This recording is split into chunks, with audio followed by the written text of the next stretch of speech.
Hello, everyone, and welcome to the 2022 Paths to Professionalism event sponsored by the School of Management. My name is Ryan Douglas, and I'm a junior majoring in sports management, and I'll be your host tonight. I'm extremely excited to kick off tonight's event, but before we begin, I'd like to ask everyone to please keep your audio off and your video until the breakout room portion of the event, and please hold any questions you may have until the designated Q&A portion of our event after our guest speaking panel.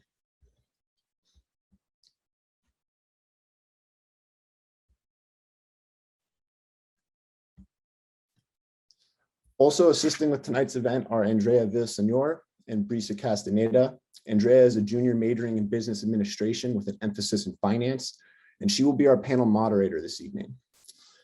Brissa is a sophomore majoring in business administration with an emphasis in entrepreneurship and innovation, and she will be our MC for the end of the event raffle. She'll be giving away some pretty exciting prizes, so make sure you stay until the end for your chance to win.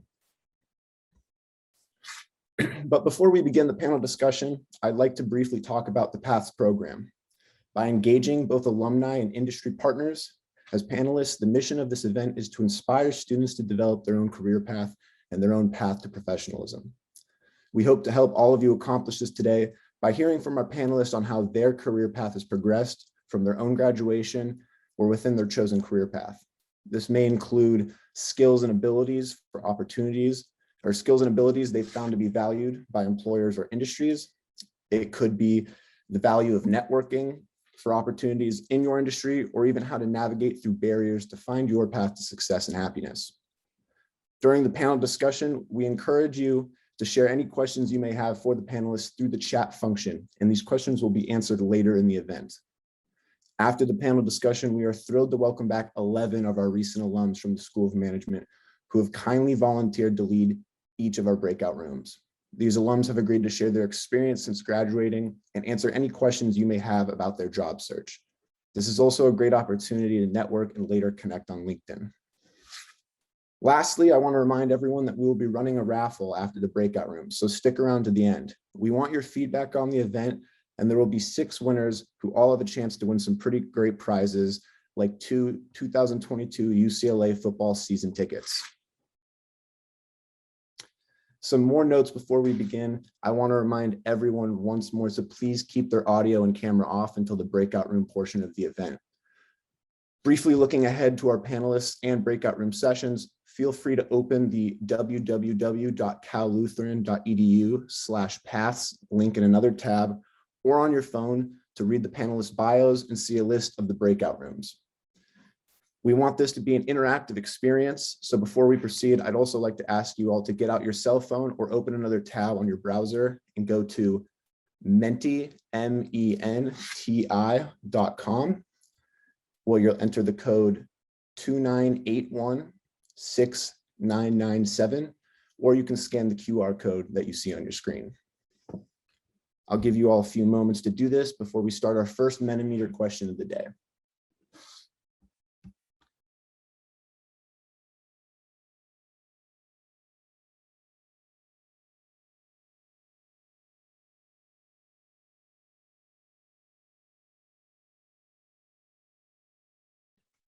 So to better understand the backgrounds of everyone who is here with us today, we'd love to know what majors or degree programs each of you are coming from. This is anonymous, so no need to worry about seeing your name on the screen or anything like that, but please take a moment to answer what degree or major program you're coming from today. Okay, wow, it looks like we have a lot of business administration. I see my major is sports management. It's kind of creeping in there in second.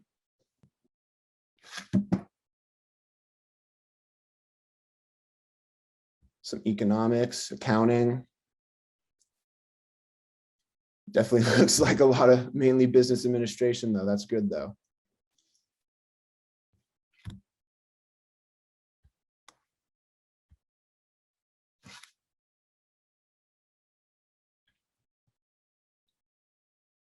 We got some high school here too. That's fun. Okay, so definitely mostly business administration, but please keep your Mentimeter up, as there will be more questions that we will be doing on Mentimeter later on. But now, without further ado, I'd like to introduce Dean Gerhard Apfelthaler, Dean of the School of Management. Well, thank you, Ryan. I appreciate it. The Path to Professionalism event has been hosted by the School of Management for several decades now, and I'm really glad that once again we have a phenomenal, high-quality program for you. Aligned with our mission at the School of Management, the event is organized each spring to help students add a little perspective to the pursuit of their professional passion or maybe even their purpose in life. Each profession, each discipline, each industry values its own set of skills and abilities that are essential to your career entry and your career growth.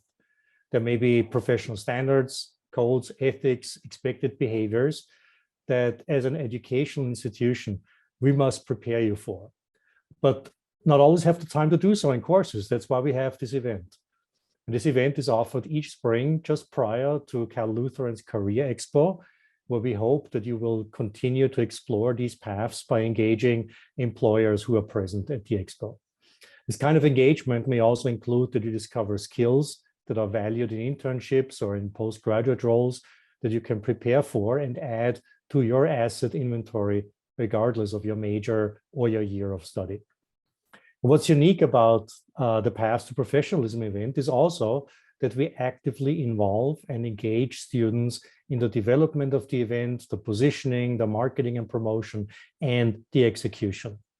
I would therefore like to personally thank our School of Management students, Ryan Douglas, whom you have already met, and also Andrea Villasenor and Brissa Castaneda, in working with our faculty and staff members to produce this virtual event. I hope that this experiential learning opportunity will provide you with valuable experience that you can leverage in the future. I would also like our panelists, of course, and our alumni who will be leading the virtual room discussions for contributing their time to inspire our students, and more importantly, to take ownership of it now so that they may develop those skills required by employers in a highly competitive job market. Lastly, thank you to all of you who are participating today for owning up to your own career path by joining us today. I wish you a good, entertaining, but also educational evening with our panelists and our breakout session leaders, and all the best for your future careers. Thank you, Dean Apfelthaler, for your inspirational words.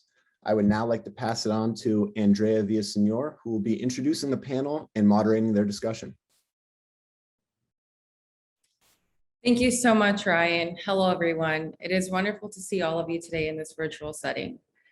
I would like to say thank you to all of my colleagues within the School of Management for planning this incredible event, and also share a big thank you to all of our wonderful panelists and table leads who have joined us today. This event would not be possible without your engagement and support. To start up this event, I would like to introduce our fantastic panelists for the night: Jonathan Dong, Celeste Gehring, Ted Glick, and Jackie Jones, as well as the many Cal Lutheran alumni who will join us further in the event. In the chat, we will be including a link to our full event panel, for our full event page, where you will have the ability to view our panelists' full bios, including their LinkedIn address if you are interested in connecting with them. Starting off our introductions with Jonathan. Can you please give a brief overview of your own career path and how you got to where you are today?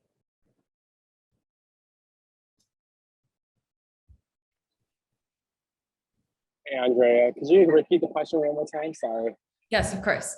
Can you please give a brief overview of your own career path and how you got to where you are today?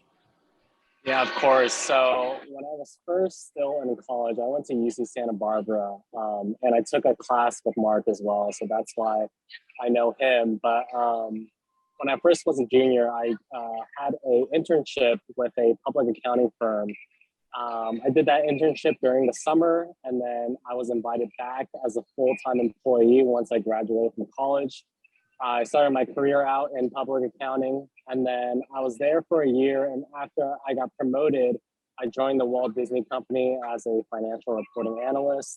and I'm currently still at the company today. I focus mainly on the balance sheet portion of things, running high-level analysis for the CFO to analyze for investor calls, like during our quarterly meetings.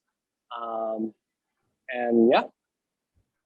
Thank you. That's really impressive, especially with how young you are, Jonathan. Thank you. Passing on to Celeste. Can you please give a brief overview of how you got to where you are today in your own career path?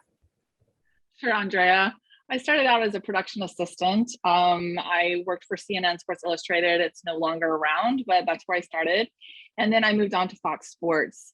From there, I kind of became a jack of all trades, eventually became a VP of operations and production. So I've done a lot of Super Bowls, all kind of event coverage, Olympics, All-Star games, you name it. Like I've pretty much done those for many, many years. I left Fox in 2016 and I started my own business, Visionary Building. And I've dipped and dabbed also in VSiN in Vegas and Nesson in New England with the Red Sox, getting ready for all the Red Sox games and doing the mobile stage before all of the games. So I started my company because I really want to help people grow and make an impact, especially in television. And it just fits with everything that I do with events. And like I said, I mostly do remotes and event coverage. That sounds like a fun career. Thank you for sharing, Celeste. And Ted, could you please give a brief overview of your own career path and how you got to where you are today, please? Yeah, I want to trade some stories with Celeste offline. That was quite the interesting path and big events you've been a part of. So first and foremost, I'm just really thrilled to be here with you today. I love paying it forward, and I was in your shoes not too long ago. And so I'll take you back to the spring of 2014 when I was in many of your shoes as a rising senior, trying to figure out what I wanted to do with my life. I went through what I called a quarter-life crisis at the time. And when my girlfriend, now wife at the time, and all of my roommates were looking at where they were going to go on spring break to Cancun or Dominican Republic, I was figuring out what am I going to do once I cross the graduation aisle. And step one, and we'll talk about that a lot now, is figuring out what and why you want to do something. And so for me, I realized I wanted to impact the world through the power of sports. I wanted to make a difference. And I knew that sports really transcended and wove through our fabric and society in a way that other jobs that I was considering couldn't. It couldn't fulfill me in a way. And so what I decided to do was go all in and start applying to jobs and get involved in the professional sports industry.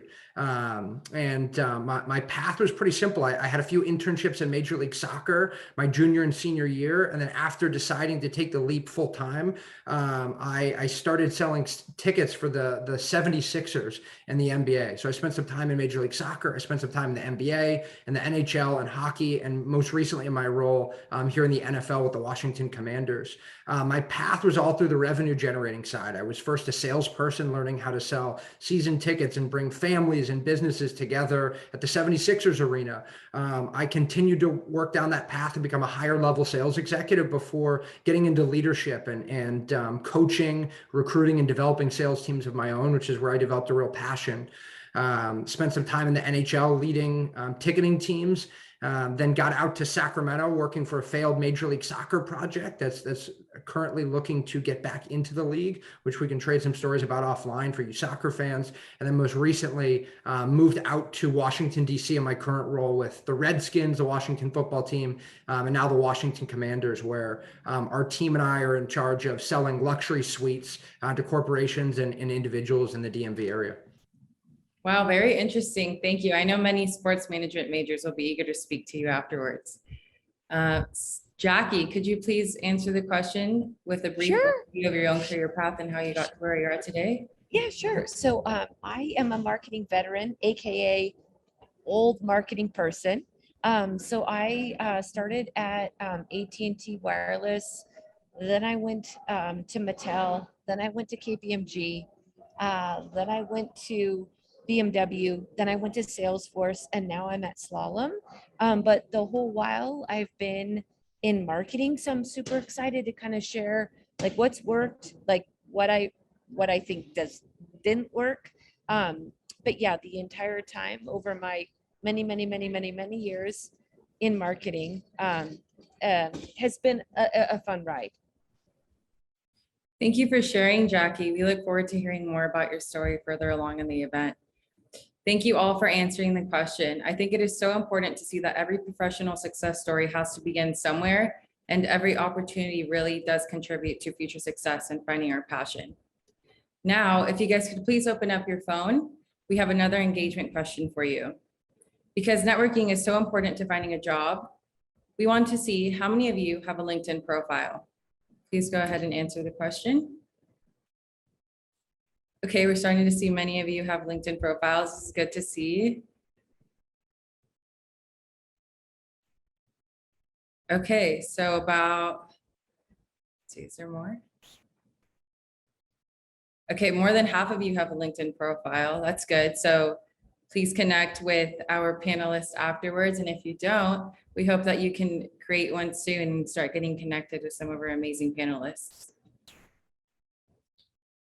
Our first question to our panel is based on how you got to where you are today. It is imperative that we continue to make connections now to open doors for our future. As students, we have a set vision and path of how we will meet our career goals.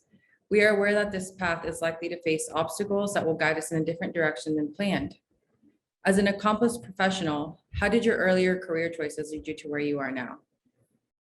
Jackie, could you please take the lead on this question? Yeah, sure. So two things here. I would encourage the folks here to use your network, and don't be discouraged by the title or the job function. So what I mean by that is my very first job was for Cellular One, which is now AT&T.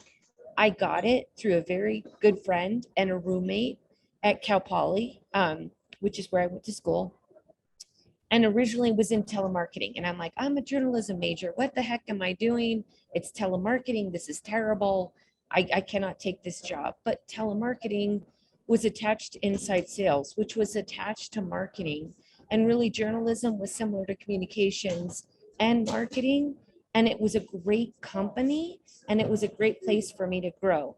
So I was there for 5 years. I ended up in marketing. It ended up being the right position for me, but don't get discouraged when you get out of college and you think, oh gosh, I should be in this role or that title's not right for me. Like I got out and I'm like, why am I not a manager or a director? But just go for a really good company that gives you growth and utilize your network. And I'll tell you, out of like probably my 7 jobs that I've had, at least half I've gotten because of my network. So yeah, that would basically be my advice.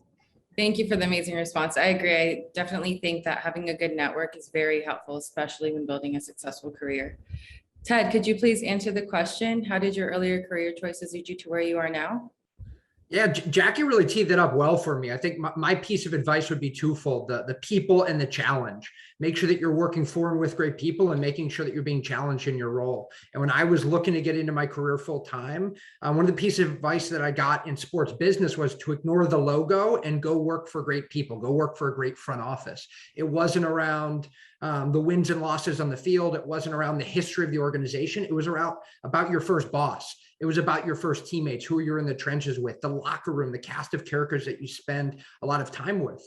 I'm sure everyone on this call has heard of the analogy. They're saying, you are the average of the people that you spend the most time with.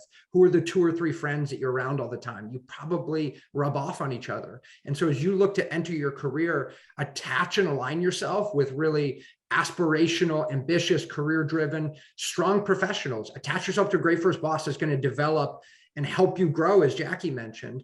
And then on the other side of the equation, don't go to a comfortable situation. My first job was selling tickets for the worst basketball team in the league, the Sixers, who were at the time tanking games for any sports fans in here.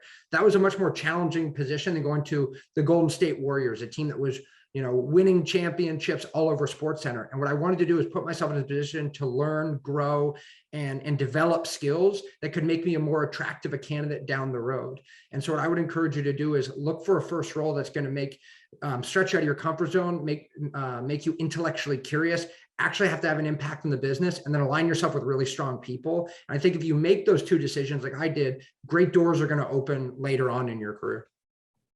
Great advice. Thank you, Ted. I think that's very useful, especially for us right now, and it'll help us build a plan to get to a successful position in the future. For our next question, in an increasingly competitive job market, it is getting difficult to stand out from other applicants.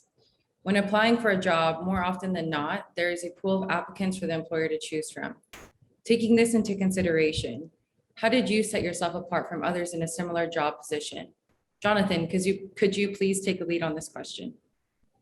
Yeah, of course. So great question. I do think that, first off, the job market is super tough, and increasingly everyone's going to college, everyone's very smart, GPAs are very high. So it's very integral for you to try to stand out. I think that being personable, for one, and during an interview is very important.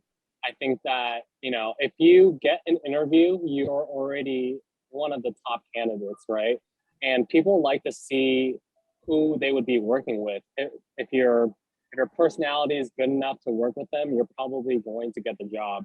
Because everyone that is interviewing is already just as smart as you. And so you want to stand out and you gotta smile, you gotta crack jokes, you gotta do everything in your power to try to kind of differentiate yourself from everyone else, because everyone's probably just pretty similar in terms of education level and experience.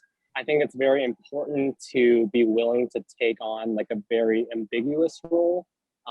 Communication's also super important. I think having some relevant internship experience when you're coming out of college is pretty key. I don't think I would have gotten my job if I didn't have multiple internship experiences lined up back in the day. And just trying to make the most out of your college experience, whether that's cold emailing certain people that's higher up in certain roles, or reaching out to people on LinkedIn and seeing if they could have a coffee chat or something like that. I think it's really crucial to put yourself out there and kind of get out of your comfort zone. And another advice I would say is that if you have an interview coming up, it's good to have 3 different behavioral answers, because a lot of large Fortune 500 companies have a similar type of style of asking questions, and it's good to have 3 good examples on the back of your mind, and just kind of hammer that down and be very comfortable with talking about it. And just being able to really prepare yourself for anything that's going to come your way. Thank you, Jonathan. I really enjoyed hearing the insight that you gave us about the Fortune 500 companies. That's something that we don't really get to hear often. Celeste, could you please answer the question? How did you set yourself apart from others in a similar job position? Sure. One of the things I think was just being naturally curious. I was that kid that was just saying, why is the sky blue? Why are we doing it this way? Why are we doing it that way? I wanted to know. And I think in television, or actually any industry that you're going into, right, just being curious shows that you're engaged. You want to make the product better. You want to understand why the workflow works the way that it does. You want to understand where you fit into the picture and where you can stand out. So curiosity for me was everything. Another great thing I think was awareness, right? I figured out where there were problems and how I could solve them. And I figured out who needed help and who I could help, right? And so that awareness and going into the workforce definitely set me apart, because, even now, working with Valley Sports, there are so many people that are in their phones all day. They're watching videos, they're doing this, they're doing that, or they're involved in drama. That's true drama, not just life going on. And I think they miss so many opportunities. So many times the door's swinging open right in front of your face and you don't even see it because you're not looking and being aware. So I think for me, it was that awareness. It was being present at work. It was seeing, okay, what else can I do? What else can I learn? Where can I grow? And I think that's my end point, is just really learning and growing. When I worked in television my whole entire life, and I think the one thing that's really set me apart is, I didn't sit there and say, oh, that's not my job, I'm not going to do that. During Super Bowl week, when we were out, I was picking up the garbage, right? You got to do what you got to do.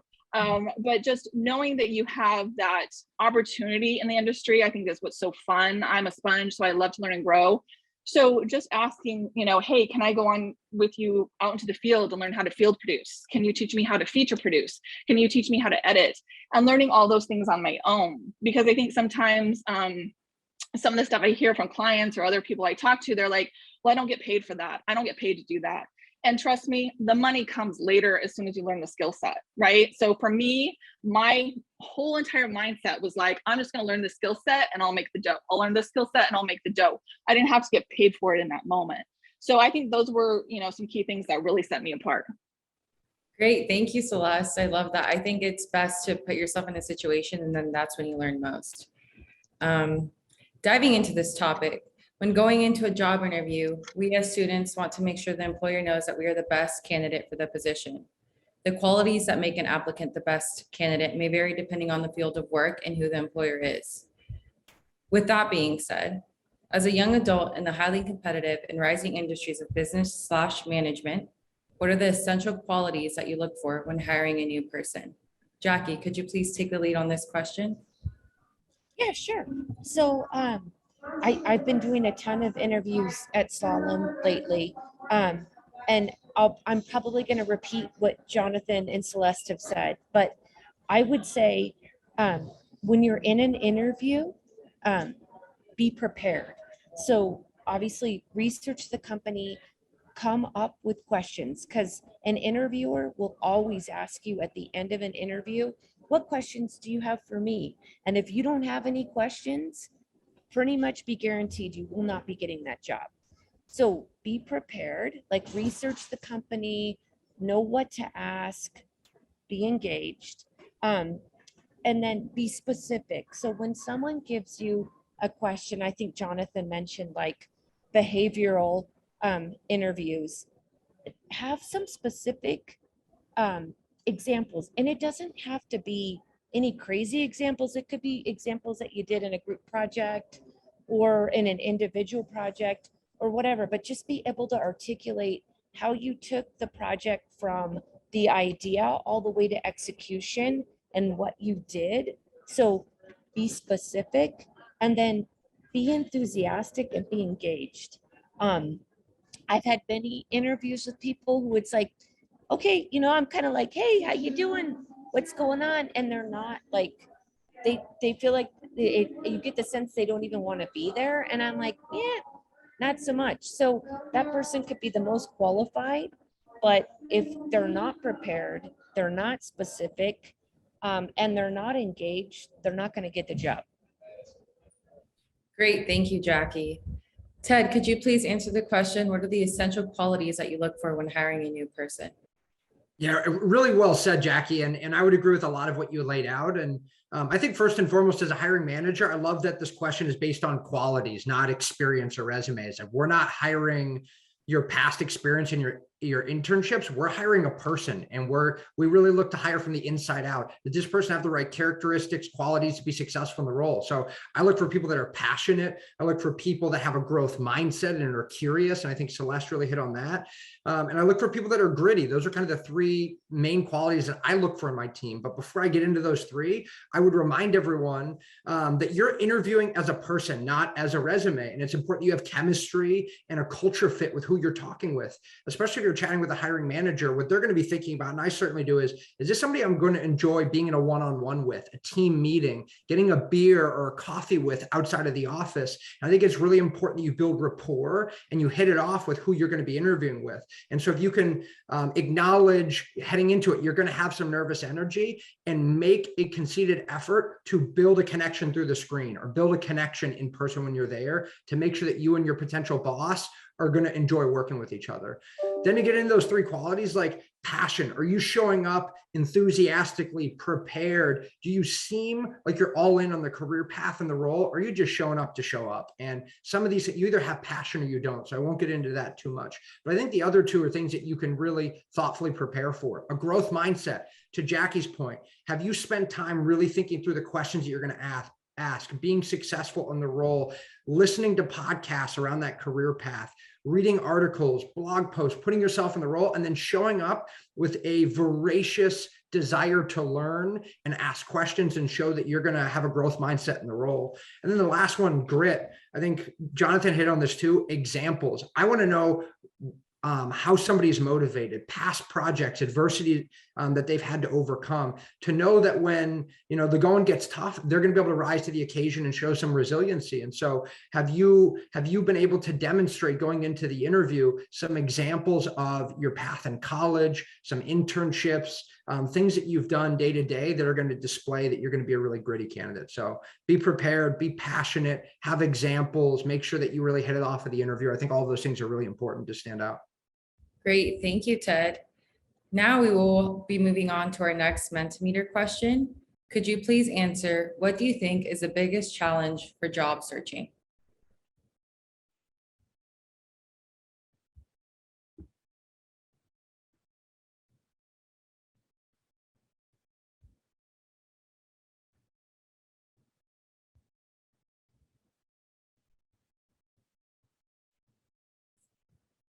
Okay, I see many of you are saying competition. Let's see, networking.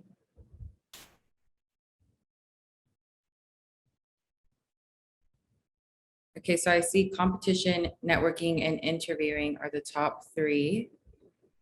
I hope that by the end of our event, you have some insight on how to work with these challenges and secure a job that you really would like to get.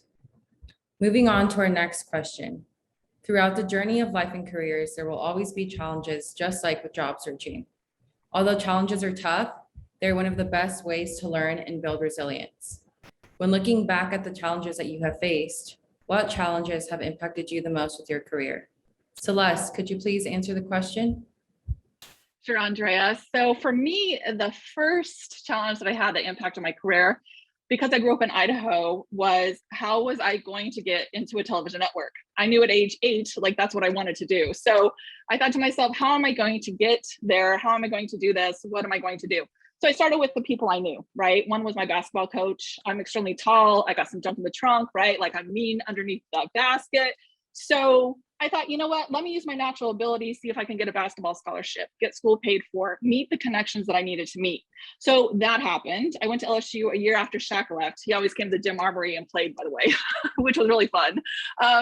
And then when I was at LSU, I thought, okay, now how am I going to get to a national network? Because I know I wanted to work at a national level and not a local level.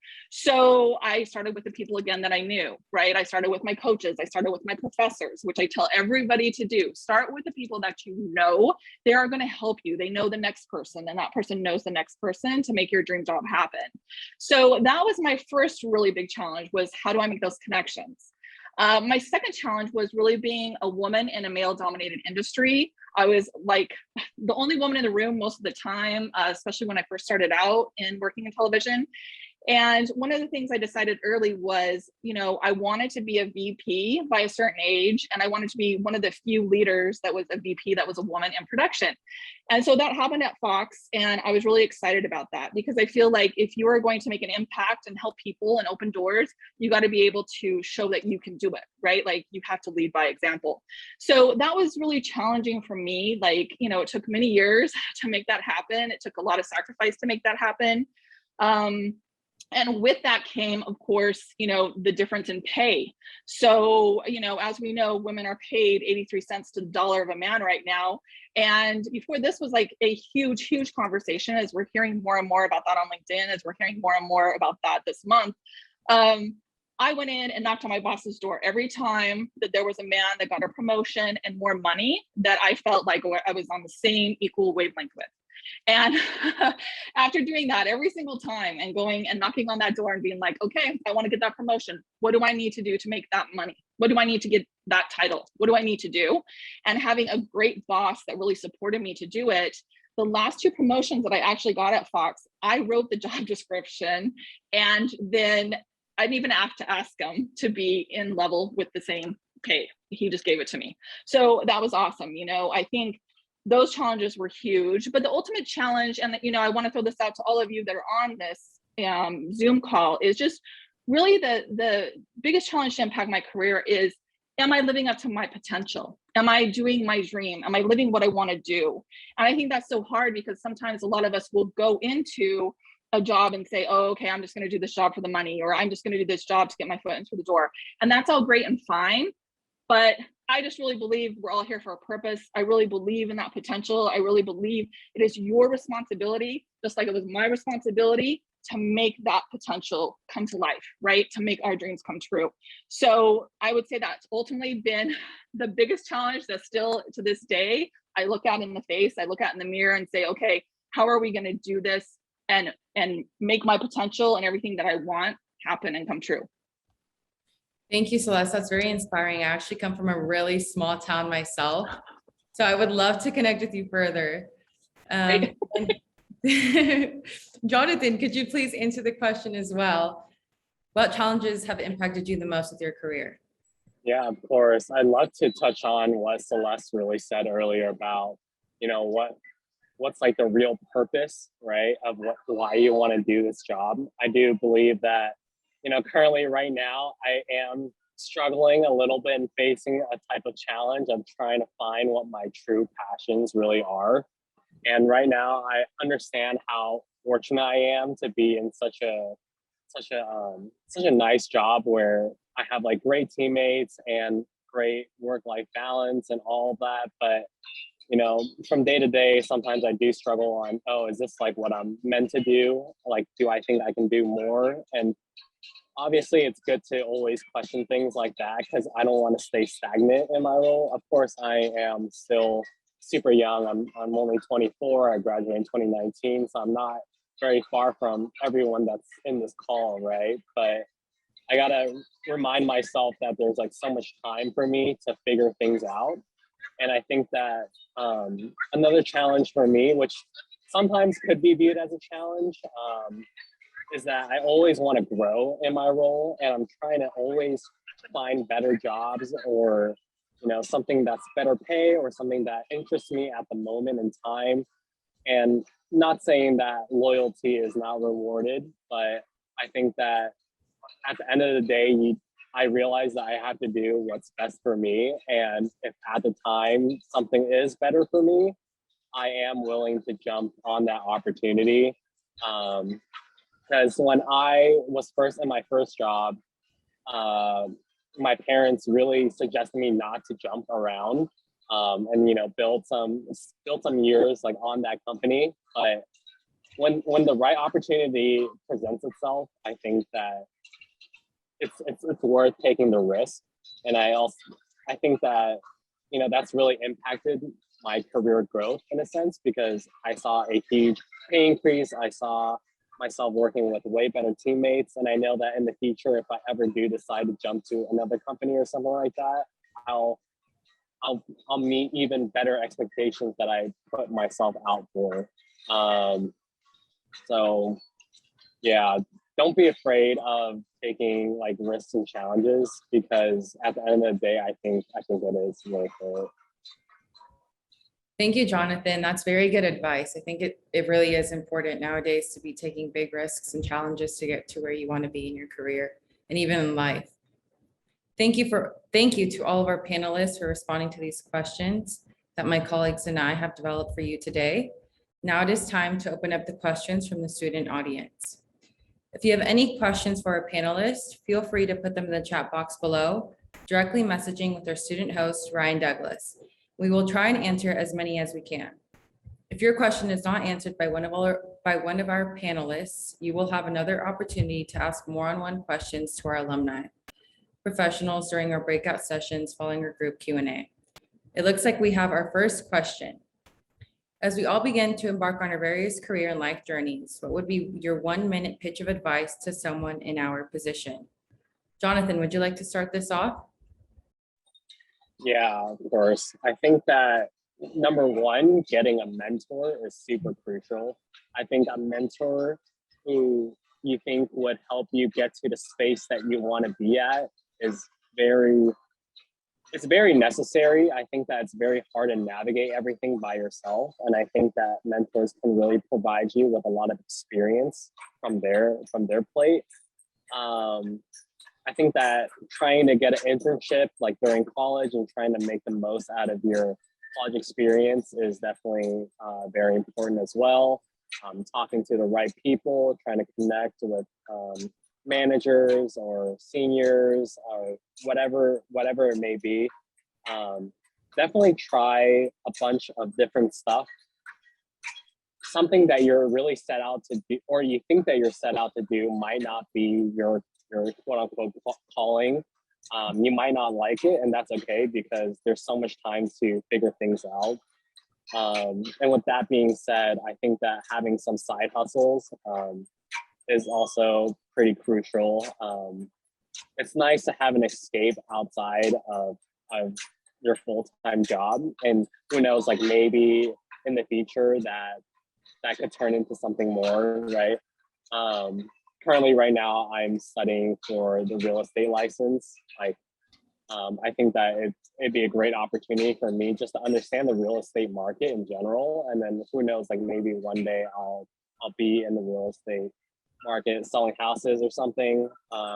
Currently a DJ right now. I'm performing at multiple clubs like in LA and Orange County, Santa Barbara, San Diego. So I think that, you know, whatever you do with your time, I think that, you know, try and follow your passions, and maybe one day if you keep on grinding at them, you know, something will turn out. Yeah, I think that would be my 1 minute pitch. Thank you, Jonathan. That was very interesting to hear. It's amazing how you're also DJing and studying for your real estate license while also maintaining a job at Disney. Jackie, I'd like to pass the question along to you. What would be sure. 1 minute pitch of advice to someone in our position? So I would definitely like leverage your network. You don't realize how big your network is, but just all the different people that you're connected to and where they're working, and just ask them questions and find out like what opportunities could be out there. Like embrace rejection. Like I always tell people, it's free. It is free to submit a resume, an application to any job. So it like go for it. Like submit your resume to whatever job, like application, and it's not, we've all been rejected. Like it's okay. Like just, but if you don't submit it, there's no way you can get the job. So just do that, and it's okay. And then again, like it's okay if the job's not perfect that you get right out of school, because it shouldn't be perfect. But if it's at a company that you can grow with, and is semi in your field. I mean, I was in telemarketing. I hated it, but it was under marketing. It as long as it's with a good company that'll help you grow, that'll put you in the right direction. Perfect. Thank you, Jackie. That's very insightful, especially for some marketing majors that we have joining us tonight. Moving on to Celeste, could you please answer the question and give us a 1 minute pitch of advice? Sure. So first of all, you got to do you. Let me say that again. You have to do you. You have to know what's your value system, what's important to you. If you want work-life balance and you don't want to work weekends and nights, don't go into sports, right? Like, know yourself, know what it is you want. Like I talk to clients all the time. If you don't want to move, that's fine. Own that, figure out a strategy to get what you want, right? But don't sacrifice a lot of things if you don't want to make those sacrifices. I think, you know, at this time in your life, it's so exciting. And I think a lot of times people look around and they're like, oh my gosh, this person's getting ahead, or this internship, and I don't have any answers. Just go with your gut, go with your heart, let it lead you to where you want to go. When I first started out, I wanted to be on camera, right? I thought I was going to be a reporter. And then again, to my values, I was like, I am not moving to a small town again in the middle of nowhere. I want to go see the world. So I shifted gears and figured out a strategy that helped me still be a leader and have words and make an impact, but not in the form that I thought I was going to do it in. Okay. I would say too, you know, listen to yourself.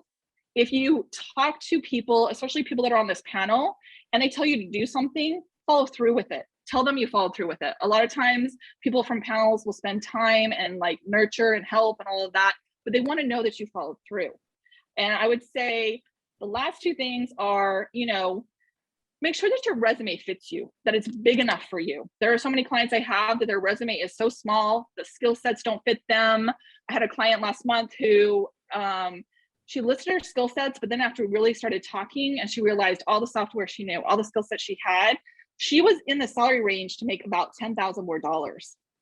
So really make sure that resume fits you. Really make sure that you are practicing your interviews out loud. Remember Shrek, it's better out than in, right? A lot of times when people come into job interviews, they don't sound, like Jackie was saying, like they really want to be there. And I'm fine if you're nervous. I hired someone, she was extremely nervous. We talked about her dream. She said she wanted to be an investigative reporter. And she was my intern, and her first lesson that week and her first assignment was to go say hi to people on the hallways. That's how terrified she was of just being there.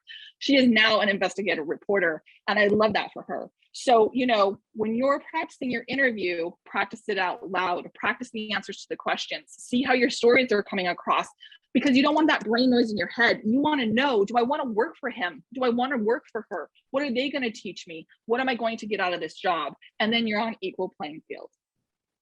Thank you, Celeste. That's very helpful, especially with many of us who get these nerves, especially during interviews. Moving on to Ted, could you please give your 1-minute pitch of advice to someone in our position? You do you, Celeste. You got me fired up. I think, put another way, I think Celeste is spot on. You've got to do you, but you need to develop what I call a career compass. Figure out what are those 2 or 3 most important factors for you that are going to lead to your happiness, your fulfillment. Each and every one of us is different. Is where you work important? Is the specific field? Is your boss? Is the culture? Is the title? Is the pay? All of these things matter, and matter to each of us differently. And I think it's important that you figure out which factors you're going to weigh more heavily than others. So when you get into the job search, you have something to, benchmark opportunities against. And for me, the 3 things that I've always looked for is I want to work with great people, I want to be challenged, and I want to tell transformational stories. Those are the only 3 things I'm going to weight an opportunity on. Somebody could write me a blank check. If I don't have a great boss and a great teammates, I'm not going to take that job. And I really make sure that I focus on those 3 things. So before you start applying to jobs, tinkering with your resume, look inward before you start applying outward. What are those 2 or 3 things that you are going to care about most when you're 6 months into a role and it's a job now? I think the other piece that I'll throw out there, the poll that was just up here on Menti a few minutes ago, everybody said 2 things stood out to them. The competitiveness of the job field and the networking required to stand out. Recognize that it's a tough time to find a job now, and you have to stand out from the pack. And so if you do what everybody else does, you're going to get what everybody else gets. And the analogy that I'll use, I hope sticks, is like getting into a college bar or a club. Maybe Jonathan's DJing on the 1s and 2s there. There's probably going to be a long line outside. And there's a couple different ways in, just like the job search. There's probably a front door, there's a bouncer, there's a long line. You can wade into it. You can apply on a job board like everyone else in the job search. Cross your fingers and hope you get in. Hope that line moves. Maybe you move to the back door. You send a hiring manager a message on LinkedIn, you send an email, you stand out a little bit, you've snuck around back to get into that bar or club. Great.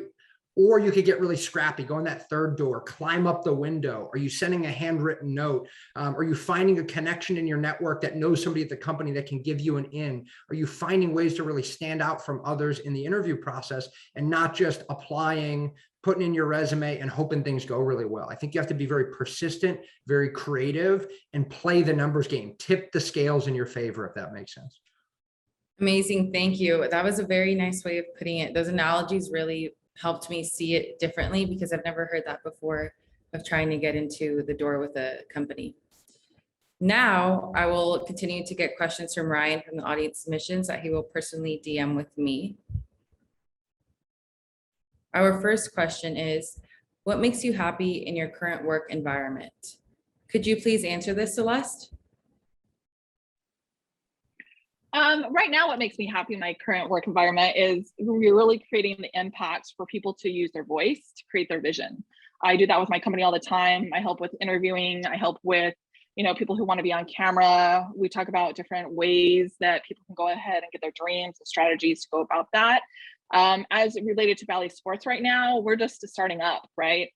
When Disney bought everybody at Fox and all this stuff happened. Now we have bloomed Valley Sports. And so all the Fox Sports entities, Fox Sports West, Fox Sports Arizona, have become, of course, Valley Sports West, Valley Sports Arizona. So this is kind of my fourth startup now that I will be doing for a network. And so I will be hiring like crazy. We're going to be hiring editors. We're going to be hiring assignment desk people. We're going to be hiring writers. So we're just really getting started. So I love this conversation tonight. And I love like hearing, you know, Ted talk and like Jonathan and everybody. And it just gets me so excited because I just love, you know, that interview process. I love putting that team chemistry together. You know, it's like, I don't want another me. I drive myself crazy enough, but I want a you, and I want a you, and I want a you know, and seeing all the team come together and all of the great product that comes out of that team is my favorite part.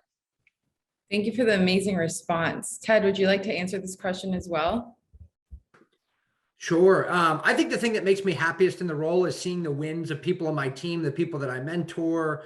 I think Jackie, Jonathan, and Celeste would all agree, like, it's great to have the individual accolades and success and promotions and fun things like that. It's way more impactful when it's somebody that is on your team, it's somebody that you've developed personally. And so I love seeing a salesperson on my team get a big sale, get a promotion, and really just, you know, watching their hard work pay off. That's why I got into leadership and coaching, was to make the people around me better and really you know, help them succeed in their careers versus mine. And I think if you focus on the people around you, good things are going to come to you. So nothing makes me happier than watching somebody on my team get a big win. Exactly. Thank you. That sounds like an amazing work environment as well. Next question is, what advice would you give your younger self as you begin to pursue your professionalism? Jonathan, would you like to answer this question? Yeah, sure. Well, I guess this question is pretty similar to our question 5, but if I were to elaborate a little more, I think that if I were to talk to my younger self, I'll tell him not to freak out. I think that before I graduated, I was very anxious, like going into the job market, because when you're about to graduate, like all you know is school in your life. Maybe you've had like a part-time job or internship, but it's totally different, right? Like when you go into the real world, it's definitely a little more challenging. You have to navigate through so many things. You have payments to make, all of that stuff, right? So I think for me, I would try to take it one day at a time, and I would have definitely tried to network a little bit more. I now understand like the importance of networking now that I am in the job market. But I think that when I was a college student, I was very complacent, and I just wanted to, you know, have fun and, you know, go out and all of that. But I think that, you know, I could have used my time just slightly a little better. Of course, I still ended up where I am today, and I'm very happy from where I am. But I think that, you know, trying to utilize your time and trying to make these meaningful connections would have definitely helped me out in the long run for sure. So definitely trying to talk to more people. Thank you. I think that advice is really helpful to many students, especially seniors right now, as they start to enter the workforce. Our next question is, what would your advice be to someone who isn't entirely sure on what they want their career path to be, but they know that they want to do something revolving around their major? Jackie, could you answer this, please? Yeah, sure. That's actually sort of what I ended up doing. So I was a journalism major at Cal Poly San Luis Obispo, and obviously I could have gone into PR. I could have gone into the reporting route. I could have gone to a newspaper to write, but journalism also lends itself well to communications, which lends itself well to marketing.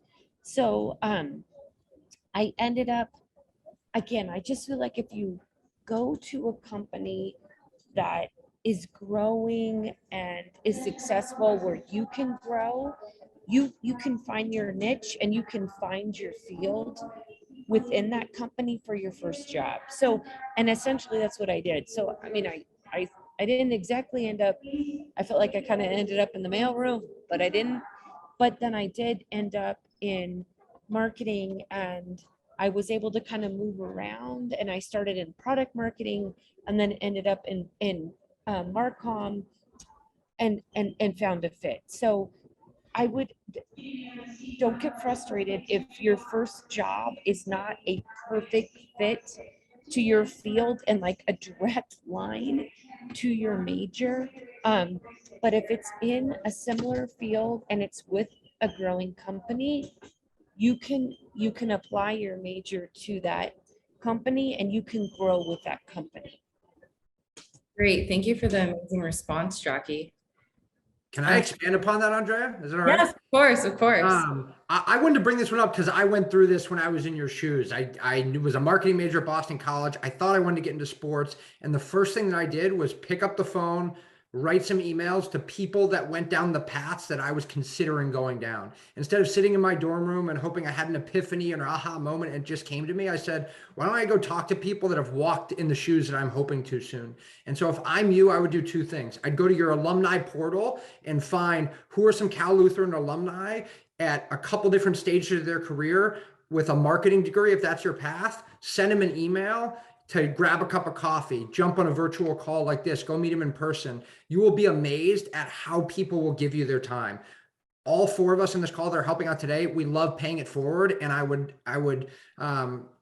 tell all of you that I'm sure many of the people you reach out to would love to give you 15 minutes, half an hour of their time.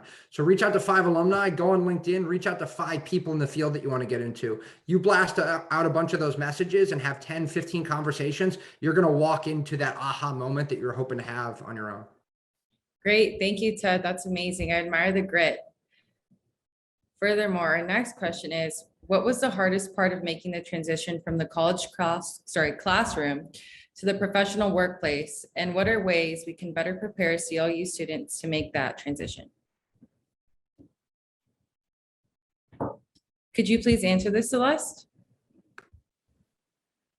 Sure. I had a little bit different path. For me, just not playing basketball anymore and going into a career was really scary because I'm 6 feet tall. So, being on a basketball team, of course, I had all my footers around me. That's what we call the other girls that were 6 feet tall. So I was used to having that support and that team with me all the time, right? For 4.5 years, 5 years. And so for me, the biggest transition of going from the support and everything that I knew into like a place where I knew no one was terrifying, right? And so for me, really learning how to connect with others and learning, like I've lived in 9 different cities in the United States. I lived in 8 different states to chase my dream, right? So I really just used what I knew, right? I went back to what I knew and said, hey, I'm a curious person. Why is the sky blue? Let's figure out how I can be curious with all these people that I'm going to be working with and build those connections. So for me, it was scary again, like to have the whole group around me and then go into a place where I didn't feel like I knew anyone at all. Thank you, Celeste. Jackie, could you please answer the question?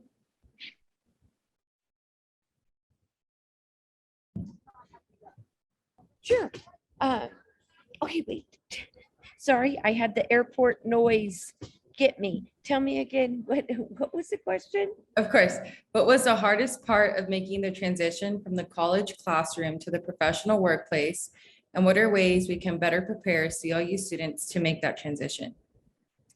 Okay, so you guys will laugh. I remember telling my dad, I'm like, oh my gosh, I am so tired. So, I mean, one transition is going from the college schedule to like a 9-to-5 job. And I'm like, when do I get a nap? I'm dying. But so that is real. You will get over that. So really for me, it was kind of just it was the schedule. And then it was also interacting with colleagues that obviously had been out of college for many, many years. So just sort of adjusting to that and being able to best read my audience.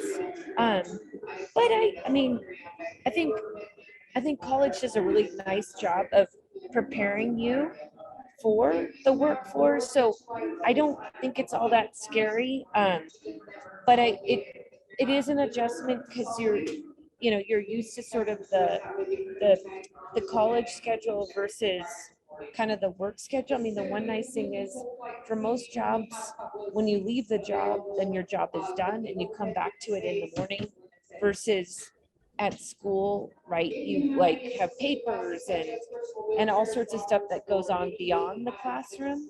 But yeah, so it's just a little bit of an adjustment, but it's not that bad. Great, thank you, Jackie. We have an additional question. This one says, I often ask, how many internships should I get that are in my field of interest? And I always receive as many as possible. But what would you guys say is optimal for the amount of internships that we should have? Could you please answer this, Jonathan?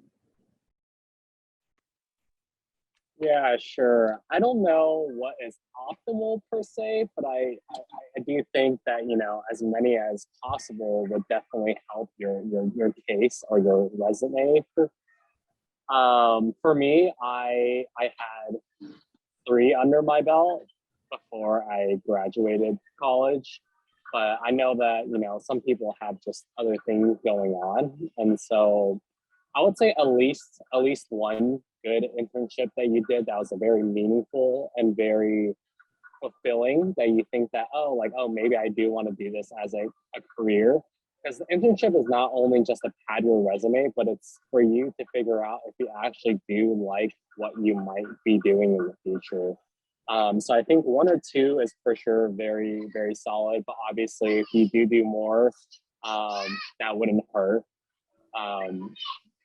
A special case is currently my girlfriend, back when she was in college, she interned every single summer and during the school year. And so her resume is like completely stacked. At the end of the day, like she still started her like full-time career at Disney. And I definitely didn't have as many internships as she did, but we all ended up in the same place.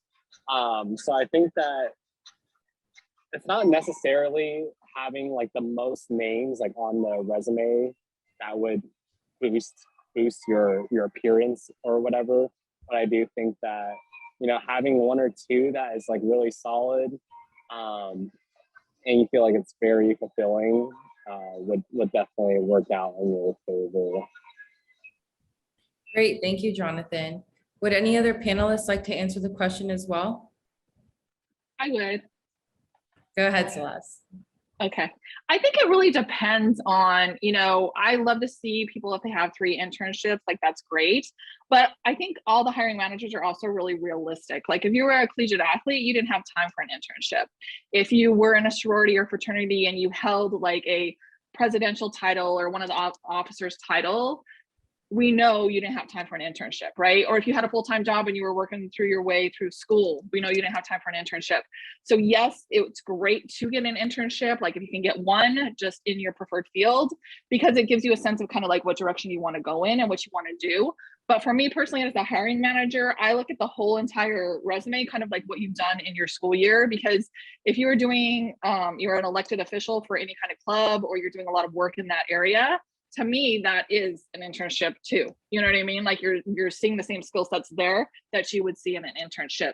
To me, the internship is really just getting your foot through the door and making those connections. If you can do, you know, an informational interview like Ted was talking about, and you can, hey, you reach out to somebody on LinkedIn and then ask them to connect you to the next person and ask them to connect you to the next person. You can get those connections and that community built through LinkedIn as well.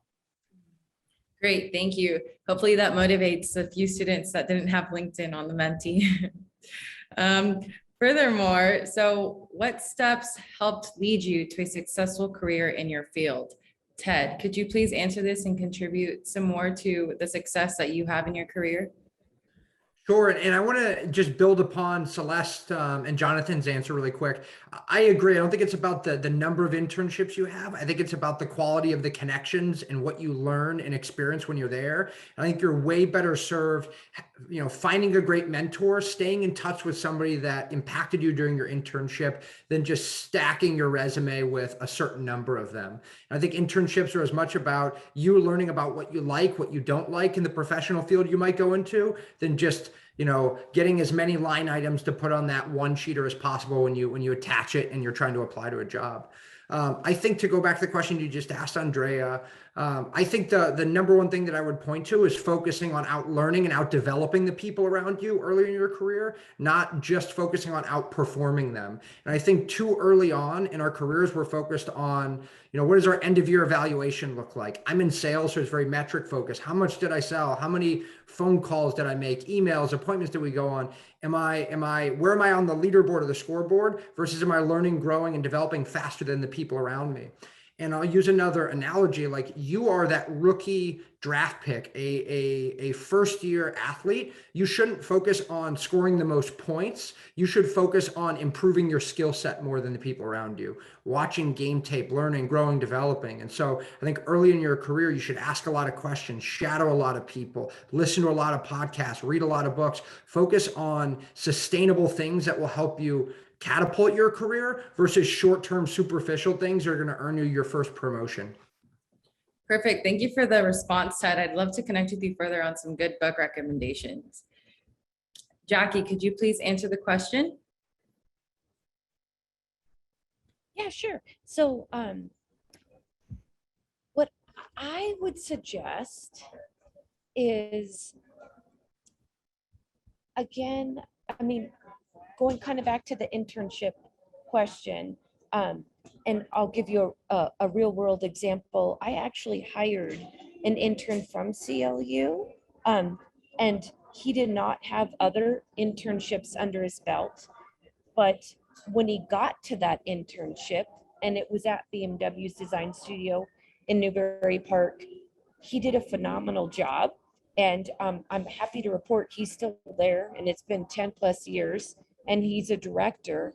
But it was just one of those things that, again, it goes back to kind of my earlier examples of in the interview, he was super prepared. He was super specific with his examples. He was super enthusiastic, and it was super easy for us to hire him. And he came in as an intern, then he turned into a contractor, then he turned into full-time.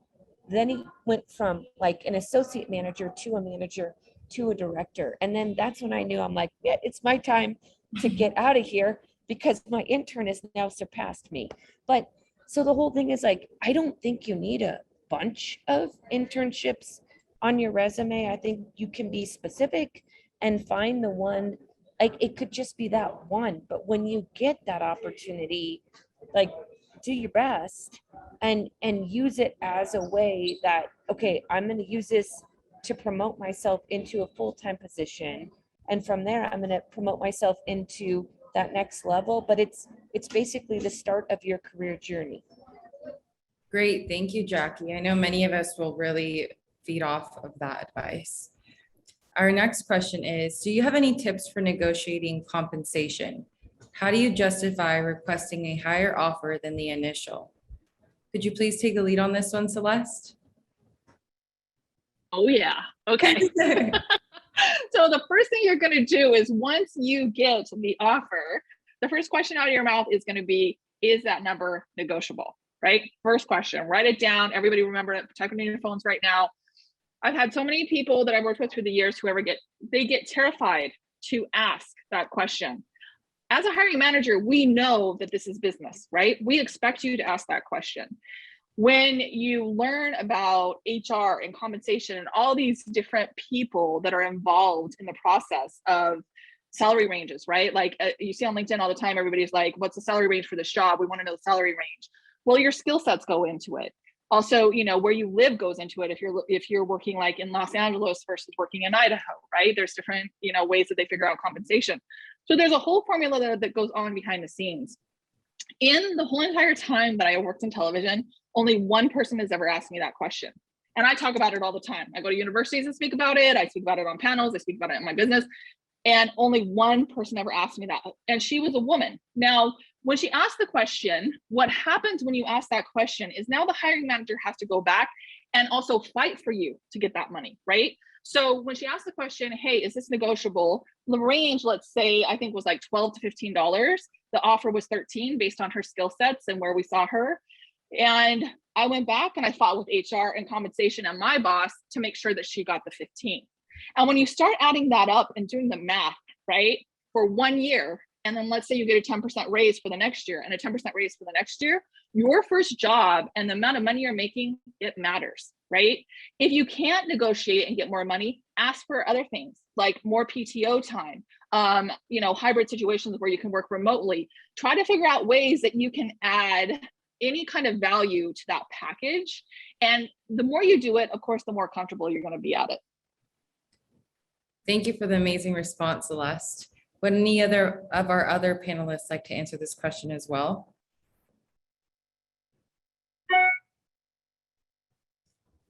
I'll Yeah. jump in. Oh, go ahead, Jackie. Oh, sorry. I'm gonna say, yeah, and I mean, when you look at your career journey, it compounds. So if you don't ask for it at the first job or the second job or the third job, you will come to find out that you are not equitable when you get to your fourth job. And it's frustrating and it's hard, but you have to advocate. Now there will be people, and I'll tell you, in my career of God, so many years, there has been probably one or two managers that gave me a promotion and an increase in pay just based on my performance without me asking. But other than that, you gotta ask. So yeah, you gotta ask. It's not comfortable, but you have to ask. Great, thank you, Jackie. And Ted, would you like to answer this question as well? Sure. I'll provide a little bit of color. I think it's important to think about the other side of the equation, the hiring manager, not just you as the interviewer, and recognize hiring people is a really hard job. And by the time you get to the point where somebody's making you a job offer or you're chatting about an internal promotion, there's been a lot of hard work behind the scenes to screen resumes, to go on a ton of interviews, to find the perfect person for the role. And so by the time you get to this big moment where they're talking you through compensation, they're as all in as you are likely on your candidacy. And so you're doing yourself a disservice if you're not asking, to Celeste's point, is this negotiable? They're not going to let you walk for, you know, a couple dollars on an hourly rate or a few $1,000s in a salary. They want to find the right person for the role as well. And like I put in the chat, if you don't ask, the answer is no. And then when I think you make that ask, make it about the company and how you're going to drive additional value versus you deserve this or you want this. Focus more on we language versus I and me language, and I think it'll land much better. But I think all in all, go in, expect to ask for if it's negotiable, and make sure that you're putting yourself out there. I think too often, you know, people are sitting on their hands and just taking the offer that's given to them. Great advice. Thank you, guys. Our next question is, degrees take a lot of time to get, and the classes that are required for those degrees are not always relevant to the field, career, or position that one is pursuing. With that in mind, what are your thoughts on degrees? A, is a degree required? Could you answer this, Jonathan, please? Yeah, of course. I think that, you know, your degree does matter. And I think that the school that you go to does matter. But I think that I've seen a lot of friends and a lot of colleagues who have studied a different thing of what they're actually doing in their current role right now. And I think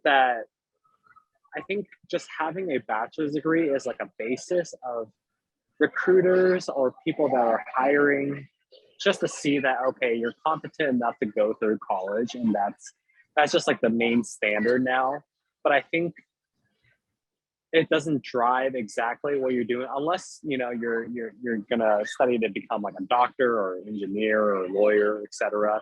I think that a lot of jobs are very fluid nowadays, and I think that you can talk your way through a lot of questions that people might be asking and kind of cater it to how you could give insight to how you can provide a lot of value to your future company. And just like Ted said, there's a lot of we language that we need to focus on rather than I language. And I think that, you know, if you're a very smooth talker and you know what you can provide for the company, I think that at the end of the day, your degree doesn't matter as much as what people might think. And I think that just studying what you want to study and you think that that's going to provide you enough value to wherever you want to work in the future, then go for that. Thank you for the response, Jonathan. Ted, could you please answer the question as well? Yeah, I think degrees matter.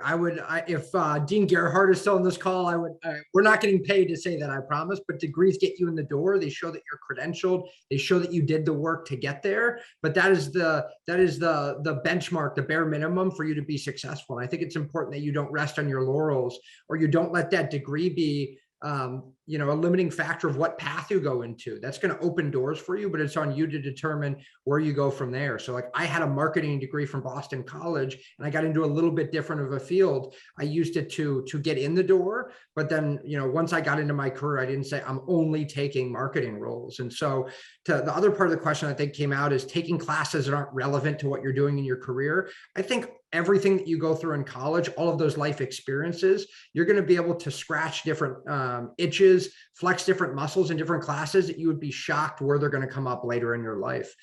Communication skills, organization, time management. And so maybe you're studying something like a particular class or elective or core requirement right now that isn't in your mind going to matter in 5 years from now in your career. But I bet there's little nuggets and tidbits that you can take out of each class and lesson and skills that you're learning that will matter in a few years. So I would focus on the skills you're acquiring versus the subjects that you're studying, the specific material. Great. Thank you for the amazing insight, Jonathan and Ted. That concludes our Q&A. Thank you for submitting your questions, and I hope you found their responses to be very insightful and valuable to helping you find your own path. I would like to thank all of the panelists once again for taking the time to speak with us tonight. If any panelists have any final words of advice for our students, feel free to do so. Otherwise, we will now transition to the next segment of the event.